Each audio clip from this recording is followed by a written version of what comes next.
வணக்கம். அரசியல் ஆசை, முதல்வர் ஆசை எல்லாருக்கும் யார் வேணாலும் வரலாங்க. அதில் தப்பே கிடையாது.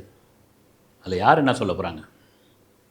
அதுலேயும் விஜய் சிஎம் ஆன பிறகு எல்லாருக்கும் அரசியல் ஆசை வந்துடுச்சு. எல்லாருக்குன்னா நான் சொல்கிறது திரைப்படத்துறையை சார்ந்த பெரும்பான்மையானவர்களுக்கு. நான் தவறாக சொல்லலை, இருக்கட்டும், நான் திரும்ப சொல்கிறேன். அது சிஎம் விஜயாக இருக்கட்டும், இல்லை சாதாரண ஒரு நடிகராக கூட இருக்கட்டும். யாருக்கும் ஜனநாயக நாடு தானே. யார் வேணாலும் நிற்கலாம், யார் வேணாலும் தேர்தலில் போட்டிடலாம், யாருக்கு வேணாலும் முதலமைச்சர் ஆசை வரலாம். மக்கள் ஏற்றுக்கணுமே, மக்கள் தேர்ந்தெடுக்கணுமே. நீங்கள் அந்த நாற்காலியில் போய் உட்காரத்துக்குள்ளே உங்களுக்கு எந்தெந்த மாதிரியான பிரச்சனைகள் வரும், உங்களுக்கு இயல்பான ஒரு செல்வாக்கு இருக்குதா, இத்தனை கேள்விகள் இருக்குது.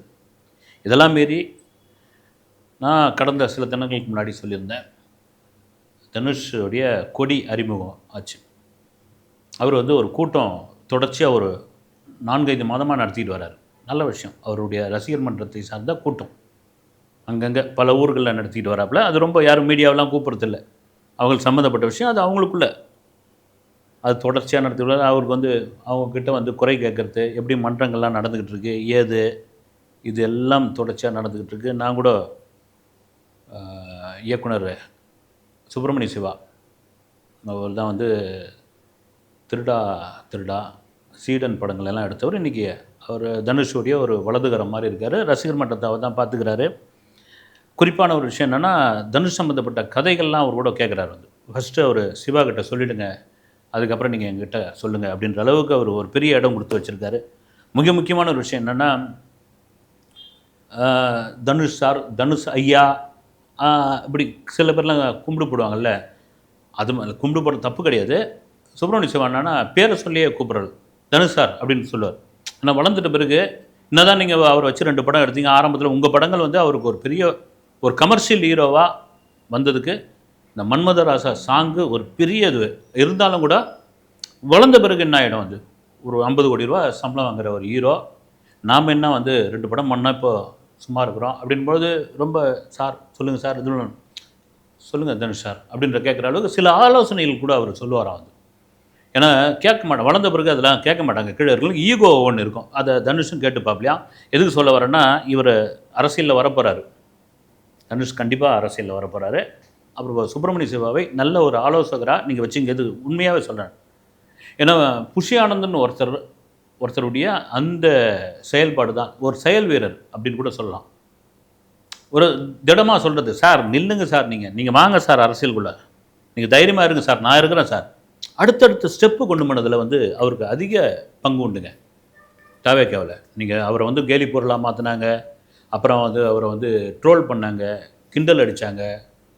பெரும் அந்த கூட்டம்லாம் நடந்த போதெல்லாம் டே தம்பி லைட் கம்பத்துலேருந்து இறங்கு இறங்கு, டே மரத்தில் ஏறாத, ரொம்ப இயல்பாக எதை பற்றியும் கவலைப்படல அவர்.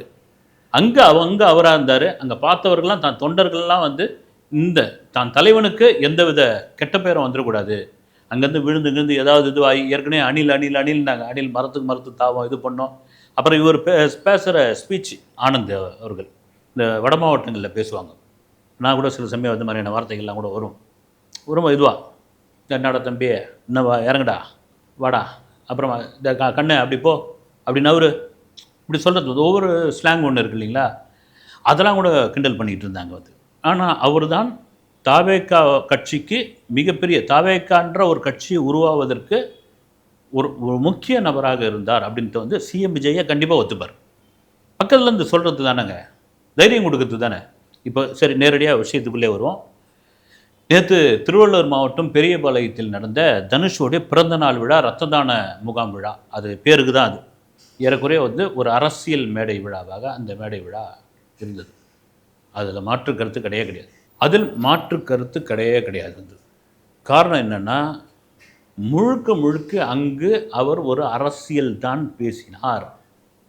முழுக்க அவர் கிட்டத்தட்ட அவ்வளோ 1000 பேர் இருந்திருக்காங்க. எல்லாரும் தனுஷ் பார்க்குறப்ப அவர் நலத்திட்ட உதவிகள்லாம் பண்ணியிருக்காரு. புத்து புத்து புத்து புத்து புத்துன்னு காலில் விழுந்திருக்காங்க. அப்போ யாரையும் ஒன்றும் தடுக்கலை. அவர் நிறைய பேருக்கு நலத்திட்ட உதவிகள்லாம் பண்ணியிருக்காரு. மிக முக்கியமாக ஒரு ஸ்பீச்சு என்ன சொல்லியிருக்காருன்னா, ஏங்க நான் ராயன் படத்துக்கு எனக்கு விருது கொடுத்தாங்க. அந்த விருது அதுவாக அமைஞ்சது. அந்த விருது மேலே பாராட்டினவங்க 10% தான், அதை எதிர்த்து விமர்சனம் பண்ணவங்க 90% அப்படின்னு அவருடைய முந்தைய படங்கள் வட சென்னை, அப்புறமா வந்து புதுப்பேட்டை, இந்த மாதிரியான படங்கள்லாம் விருது ஏன் கொடுக்கல நீங்கள் யாராவது கேட்டிங்களா அப்படின் பொழுது, அந்த படத்துக்கு ஏன் விருது கொடுக்கல அப்படின்றதுக்கு அதுக்கும் ஒரு காரணம் இருக்குது. அது தாண்டி ராயன் படத்துக்கு எப்படிப்பா கொடுத்தாங்க அப்படின்ற கேள்வி தான் பலரோட கேள்வி. அதையும் சொல்கிறார் 2024 சின்ன நிறைய படங்கள்லாம் வந்தது, நல்ல படங்கள்லாம். இது கொடுத்துட்டாங்க, நான் என்ன பண்ண முடியும்? அதுக்கு ஏங்க போட்டு நீங்கள் கையை தட்டி விடாதீங்க, கையை தூக்கி விடுங்க அப்படின்னு பேசினார். ஏறக்குறைய அவருடைய ஸ்பீச் எப்படி இருந்ததுன்னா, ஒரு ஆடியோ லான்ச்சில் பேசினார் இல்லைங்களா, என்னுடைய ஒரு செங்கலை கூட ஒருத்தன் கூட வந்து பிடுங்க முடியாது, ஒரு செங்கல் கூட உருவ முடியாது அப்படின்னு ரொம்ப கோவமாக. ஏன்னா தனுஷ் நீங்கள் எவ்வளோ ட்ரிகர் பண்ணாலும் உள்ளுக்குள்ளே ஒரு கோவம் இருந்தால் கூட மேடையில் பார்த்தீங்கன்னா ரொம்ப பவ்யமாக இருப்பார், ரொம்ப அடக்கமாக இருப்பார். அவரோட ரசிகர்கள் கூச்சல் போட்டால் கூட ப்ளீஸ் கொஞ்சம் கம்முன்னு இருங்க அப்படின்னு வந்து கோவத்தை வெளிக்கட்டமாட்டு உள்ளுக்குள்ளே இருக்கும், உள்ளுக்குள்ளே ஒரு பயங்கரமான கனல் இருக்கும் அது. ஆனால் அதெல்லாம் மீறி இன்னைக்கு வெடித்த வெடி இருக்குது இல்லைங்களா அந்த ஆடியோ லான்ச்சில். என்னையா நான் ஒரு கோட்டையை கட்டிட்டேன், என் செங்கலை ஒவ்வொன்றா உருவலான்னு பார்க்குறீங்களா, ஒன்றுத்தை கூட உருவ முடியாது அப்படின்னு சொன்னது.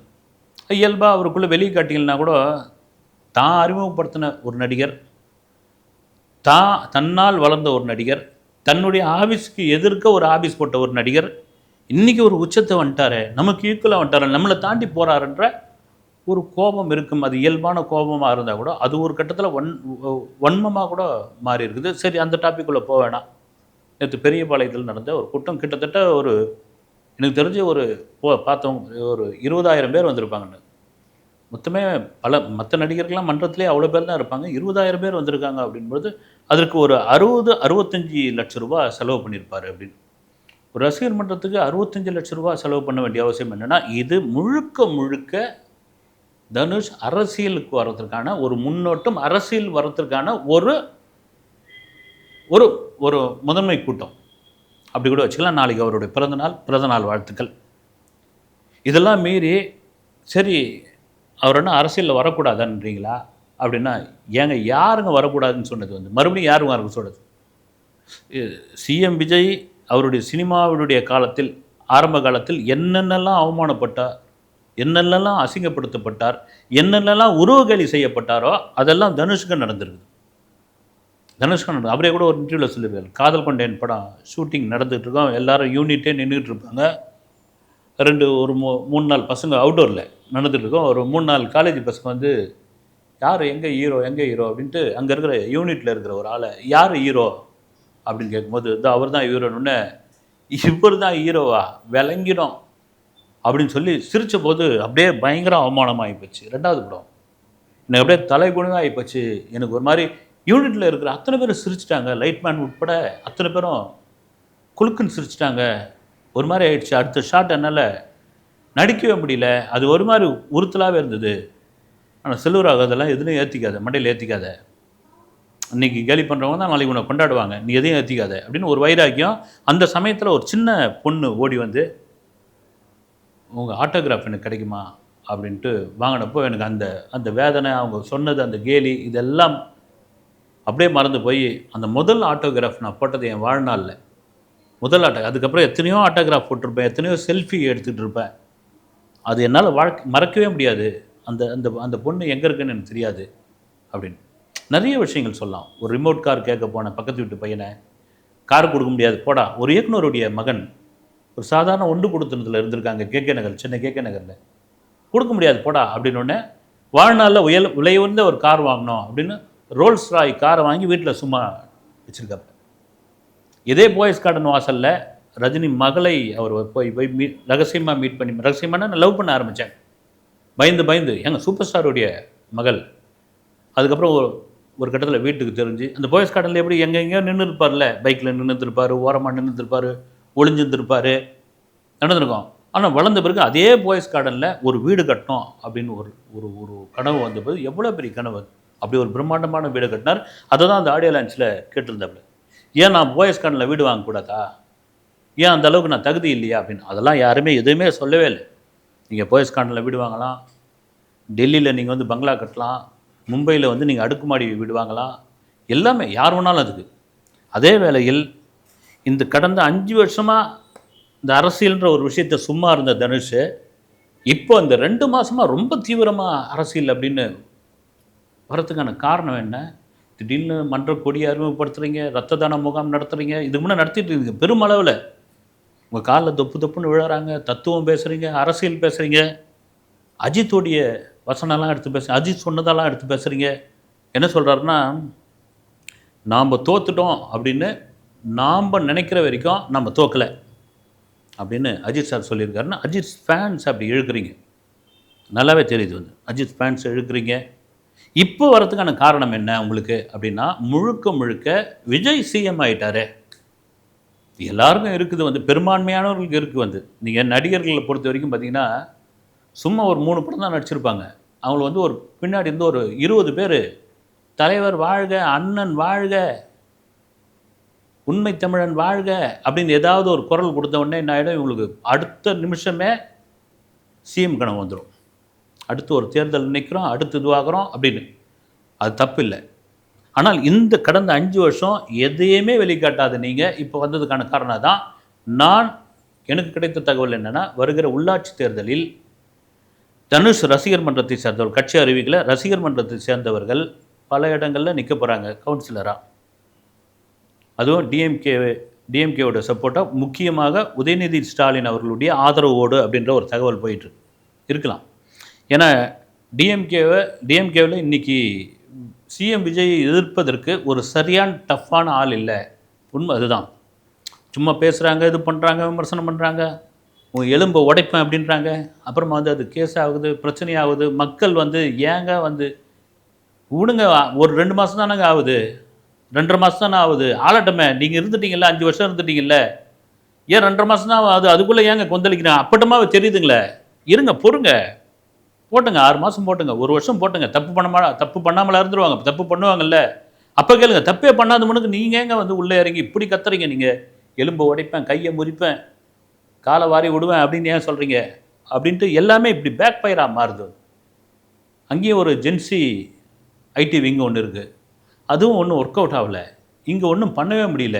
ஜனநாயகன் படம் கடைசி படம்னே ஓன்னு அழறாங்க வந்து பெண்கள்லாம், அதெல்லாம் பார்க்குறாங்க அவங்க.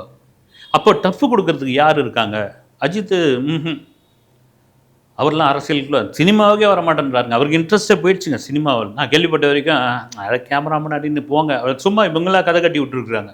180 கோடி கேட்குறாரு, 185 கோடி கேட்குறாரு. அப்புறம் வந்து சாலினி தயாரிக்க போகிறாங்க படத்தை. அப்புறம் அஜித்தோடைய மகள் பெயரில் வந்து எடுக்க போகிறாங்க அப்படின்லாம். அவரே தயார். ஏகே இன்டர்நேஷ்னல்னு வச்சுருந்தார் ஏற்கனவே. அபிராம்புரத்தில் ஆஃபீஸ் இருந்தது, பாபா ஸ்ட்ரீட்டு, அபிராம்புரம் போலீஸ் ஸ்டேஷன் பக்கத்தில் இருந்தது. அவர் எடுக்கிறேன்னு சொல்லிட்டு போகிறாரு. அவருக்கு வேணாம், இந்த சினிமாவுக்குள்ளே வந்து ஏன் இதை வேறு வந்து அவங்க வந்து படம் ஓடல, இந்த விடாமுயற்சிலாம் ஓடலை. அவருக்கே மனசு கஷ்டமாக இருக்கும். அதில் எவ்வளோ ப்ரொடியூசர் எவ்வளோ நஷ்டமாயிருப்பாங்க. நம்முடைய நோக்கம், நம்முடைய லட்சியம், உயர்ந்த லட்சியம் கார் ரேஸ் ஓட்டுறது.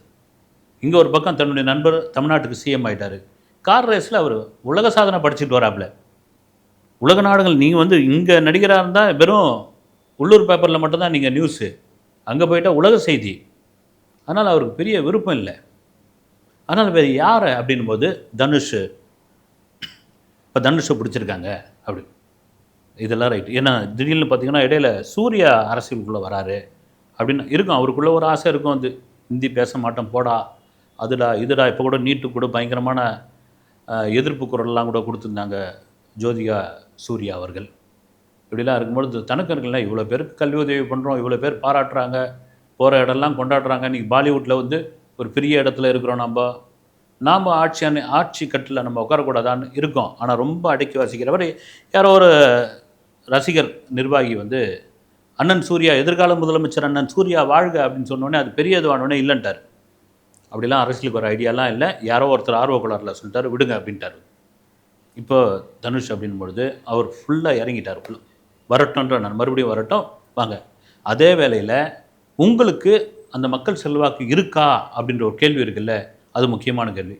இன்னொரு பக்கம் இல்லைங்க, இவரை உள்ளே உட்கார வைக்கிறது ஒரு இதே மாதிரி எப்படி வந்து டிஎம்கேவோட பங்கு இருக்குதோ அதே போல் ரஜினியோட ஃபேமிலிக்கு அதில் பங்கு இருக்குது. இப்போ லதா ரஜினிகாந்த் அவர்களுக்கும் வந்து நம்ம கேள்விப்பட்ட வரைக்கும் 25-30 வருஷத்துக்கு முன்னாடி நம்ம கணவர் வந்து சிஎம் நாற்காலியில் உட்கார வேண்டியது. அது ஏதோ காரணங்களால் முடியாமல் போச்சு. அவர் சொன்னார் அப்பவே, ஆண்டவன் என்ன சொல்கிறானோ அதை தான் நான் செய்வேன் அப்படின்னு. அதுக்கப்புறம் இல்லைன்ட்டார், நேரடியாக இல்லைன்ட்டார். அந்த கோபம் இருக்கும்போது நம்ம வீட்டிலேருந்து ஒருத்தர் வரட்டுமே. இன்றைக்கி வந்து பிரிஞ்சிருக்கிறாங்கன்றதை தாண்டி நீ பேர பிள்ளைங்களாம் இருக்காங்கல்ல, அப்பா போய் பார்க்குறாங்க, அங்கே இருக்கிறாங்க, நீர் அடித்து நீர் விலகாதுன்னுவாங்கல்ல. அப்போது ரஜினிகாந்த் அவர்களால் முடியாததை தன்னுடைய முன்னாள் மருமகன் நம்ம வீட்டை சேர்ந்தவர் வரட்டுமே அப்படின்னு. இதெல்லாம் மீறி திரும்ப சொல்கிறது என்னென்னா, சிஎம் விஜய் வந்து சிஎம் ஆயிட்டார். அதுதான் உங்களுக்கான ஒரு பெரும் பிரச்சனை. வாங்க நீங்கள் இந்த சிஎம் ஆகிறதுக்குள்ள இந்த 2.5 வருஷத்தில் கட்சி ஆரம்பித்து அவர் பட்ட அவஸ்தைகள்லாம் நீங்கள் பார்த்துருப்பீங்க. இன்னும் கேட்டால் உச்ச நட்சத்திரம் விஜய். ஏன்னா எம்ஜிஆர் சிஎம் ஆன பிறகு சிவாஜி அது மாதிரி தான் தூண்டி விட்டாங்க, நீங்கள் அரசியலில் வாங்கினேன்னு. அவர் படுதோல்வி அடைஞ்ச பிறகு சொன்னார், இல்லை ராமச்சந்திரன் தான் நம்மளை வந்து ரசிப்பாங்க, அவ்வளோதான் ஒதுக்கிட்டார். அப்புறம் பாக்யராஜ் கட்சி ஆரம்பித்தார், டி ராஜேந்தர் கட்சி ஆரம்பித்தார், நிறைய பேர் கட்சி ஆரம்பித்தார், சரத்குமார் கட்சி ஆரம்பித்தாங்க. இவங்கெல்லாம் எப்போ கட்சி ஆரம்பித்தாங்கன்னா ஃபீல்ட் அவுட் ஆனவுடனே கட்சி ஆரம்பித்தாங்க. இந்த ஃபீல்ட் அவுட் படங்கள்லாம் வாய்ப்பெல்லாம் போன பிறகு, சம்பளம்லாம் இறங்கின பிறகு, இந்த எப்போயாவது ஒரு 20-30 பேர் வீட்டு வாசல்லே நின்றுட்டு இருக்கணும், ஏதாவது ஒன்று காது நிறைய பேசிக்கிட்டே இருக்கணும் போது அந்த கோஷம் கேட்டுக்கிட்டே இருக்கணும்ல, அதுக்கு ஒரு கட்சி ஆரம்பியா அப்படின்னு. அதெல்லாம் காணாமலே போச்சு. ஆனால் உச்ச நட்சத்திரமாக இருந்த 240 கோடி ரூபாய் சம்பளமாகி வருஷத்துக்கு 500 கோடி ரூபாய் சம்பாதிக்கக்கூடிய ஒரு நபர் அதையெல்லாம் தூக்கி போட்டு, இதாண்டா என்னுடைய கடைசி படம், நான் அரசியலுக்குள்ளே வரேன்னு சொல்லி வந்ததுக்கு ஒரு பெரிய தில்லு வேணும். அதற்கு தமிழக மக்கள் கொடுத்த ஒரு பரிசு தான் இன்றைக்கி முதலமைச்சர் விஜய் அப்படின்னு. அவர் மாதிரி உங்களால் இறங்கி மக்களோட மக்களாக வேலை செய்ய முடியும், உழைக்க முடியும் அப்படின்னா தாராளமாக வாங்க. அடுத்த வீடியோவில் சந்திக்கிறேன். நன்றி.